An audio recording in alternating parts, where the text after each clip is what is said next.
नमस्कार, सुरागीलाल news channel में आपका स्वागत है और मैं हूं आपके साथ दिलप्रीत सेठी। यहाँ आज आपके समक्ष हम आए हैं एक काशीपुर की वो समस्या लेकर जिसको लेकर ये काशीपुर का एक एक व्यक्ति, जी हाँ मैं कहना चाहूँगा एक एक व्यक्ति अफेक्टेड हो रहा है। कैसे हो रहा है ये मैं आपको बताना चाहूँगा। मैं कैमरामैन से कहूँगा जरा ये पीछे की तरफ घुमाएं। ये जहाँ से रामनगर रोड का फ्लाईओवर उतर रहा है काशीपुर महाराणा चौक से लेकर, और मैं ये दिखाना चाहूँगा कैमरामैन से, ये दिखाए कि ये जो सीधा ये 1 किलोमीटर का चक है जो कि सीधा आपका गुरुद्वारे गेट से, जी हाँ इसको कहेंगे स्टेडियम की चुंगी तक, ये 1 किलोमीटर का चक है जहाँ पे पूरी काशीपुर की मेन लाइफ लाइन, जिसको कहा जाएगा मुख्य लाइफ लाइन, यहाँ पे सारे शोरूम्स, रेस्टोरेंट्स और अनेकों प्रकार के होटल्स, ये जितने प्रतिष्ठान हैं और काशीपुर की सुंदरता को जो दर्शाते हैं वो सब इस 1 किलोमीटर के चक में है। परंतु हमारा ध्यान, व्यापारियों का ध्यान आखिर कौन रखेगा इस प्रदेश में? हमारे कौन इस सोच के साथ रखेगा कि हमारे शहर अगर डूबेंगे तो उसको कौन उबारेगा? मैं जो आपसे कहना चाह रहा हूँ, ये मुख्य समस्या ये है कि यहाँ पे पार्किंग की कोई व्यवस्था नहीं है इस 1 किलोमीटर के चक पे। और इस 1 किलोमीटर के चक में अगर पार्किंग की सुविधा नहीं है कि जो जसपुर, बाजपुर, रामनगर या जो बाहर से टूरिस्ट भी आता है वो काशीपुर में अगर शॉपिंग करने आएगा तो वो अपनी गाड़ी कहाँ लगाए? इस 1 किलोमीटर के चक पर कोई भी पार्किंग की व्यवस्था नहीं है। दूसरा, हमारे अधिकारी वो भी एक तरीके से चालान काटते हैं। हम उनको भी गलत नहीं कह सकते क्योंकि वो अपने कानून का पालन कर रहे हैं, परंतु ये समझना पड़ेगा कि अगर इससे हमारे काशीपुर को नुकसान हो रहा है और इतना नुकसान हो रहा है कि यहाँ पे बाहर का जो कस्टमर है वो आएगा ही नहीं, तो काशीपुर बचेगा कैसे? हमारा प्रदेश बचेगा कैसे? इस प्रदेश में जो हमारी जीविका है, जो हमारे काशीपुर के एक एक व्यापारी, एक एक इंसान, जो यहाँ 2 लाख की आबादी है, ये सबको इफेक्ट कर रहा है, ये सभी को इफेक्ट कर रहा है। आप मेरी बात ध्यान से सुनिए, ये सबको इफेक्ट कर रहा है। और इसके लिए हमें ये चाहिए कि इस 1 किलोमीटर के बीच में जहाँ सारे रेस्टोरेंट, सारे शोरूम्स हैं, वहाँ पे पार्किंग की पूरी कोई सुविधा होनी चाहिए, कोई अस्थायी पार्किंग बनाई जाए।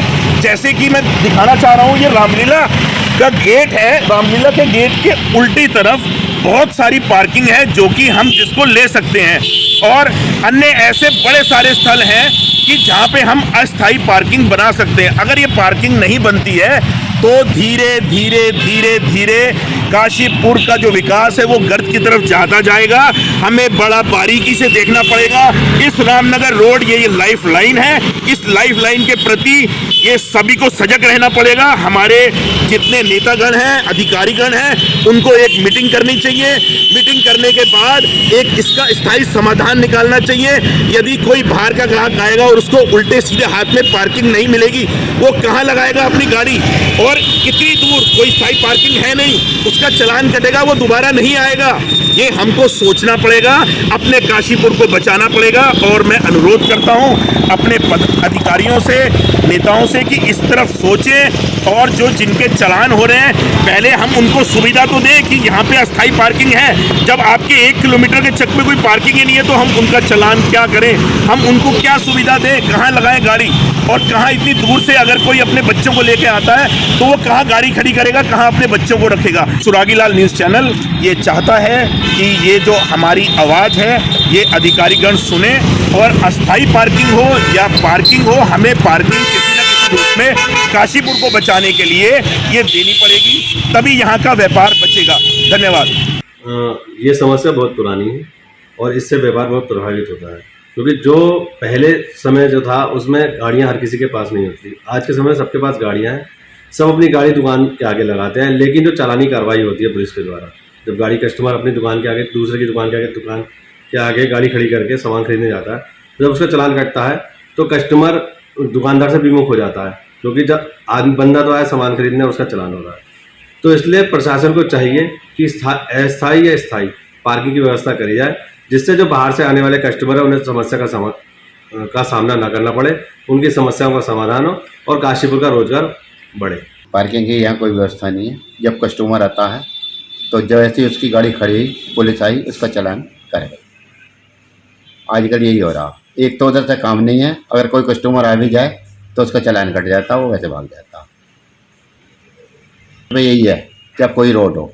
हमारा शोरूम राजा ज्वेलर्स के नाम से है। हमारे जो शहर का विकास है वो पिछले 10 साल से लगभग ऐसा लगता है रुक सा गया है। कुछ तो फ्लाईओवर की वजह से ही दिक्कत है, पर कोई नया इनोवेशन, कोई नया आइडिया, कोई नया डेवलपमेंट, कोई जैसे अभी यहाँ पे एम्स खुला है तो उसकी एक ब्रांच आने की उम्मीद थी, कुछ उम्मीद ही नहीं है। कुछ लोग भी प्रयासरत नहीं है और सब लोग ढीले ढीले रहते हैं। कुछ कल हमारे परसों विधायक जी ने भी ये बात मानी थी कि मैक्सिमम नेता जो यहाँ के हैं वो बीजेपी से लिंक्ड है, तो वो अपनी सरकार या अपने उसके खिलाफ नहीं बोल सकते। ये सब काम होते हैं विपक्ष के या आम जनता के।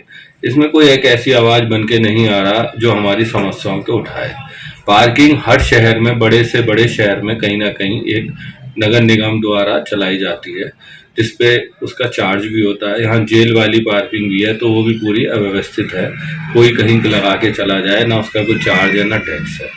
ऐसे रामलीला एक जैसी जगह है जो ठीक है एक संस्था के अंडर में है, पर अगर हमारा प्रशासन या एसडीएम वगैरह चाहें तो उसको लेके एक व्यवस्थित तौर पे पार्किंग की व्यवस्था करी जा सकती है। ठीक है, जिन दिनों मेला है उस पार्किंग को उठा के कहीं और शिफ्ट कर दिया जाए या उन दिनों के लिए ना रखा जाए, पर नॉर्मली इस जैसी संस्थाओं का काम जो है समाज सेवा या यही होता है। तो संस्था का काम जो है या किसी ट्रस्ट का काम पैसे कमाना नहीं होता। तो अगर ऐसी जगहों का व्यवस्थित प्रयोग हो जाए तो मुझे लगता है कि पार्किंग होने से हमारा व्यापार भी बढ़ेगा और जो शहर का डेवलपमेंट है ना वो सिस्टमेटिक होना चाहिए। G20 आया तो रोड्स और पेंटिंग क्यों करी गई? सुंदरता दिखाने के लिए या ये दिखाने के लिए कि मैनेज सोसाइटी में हम रहते हैं। तो ये सारी चीजें एक तरीके का पार्क है और ये जो है व्यवस्था सरकार द्वारा या नगर निगम द्वारा होनी चाहिए। उत्तराखंड की खबरों से जुड़े रहने के लिए आप हमें सभी सोशल मीडिया प्लेटफॉर्म्स पर सब्सक्राइब, लाइक और फॉलो कर सकते हैं। धन्यवाद।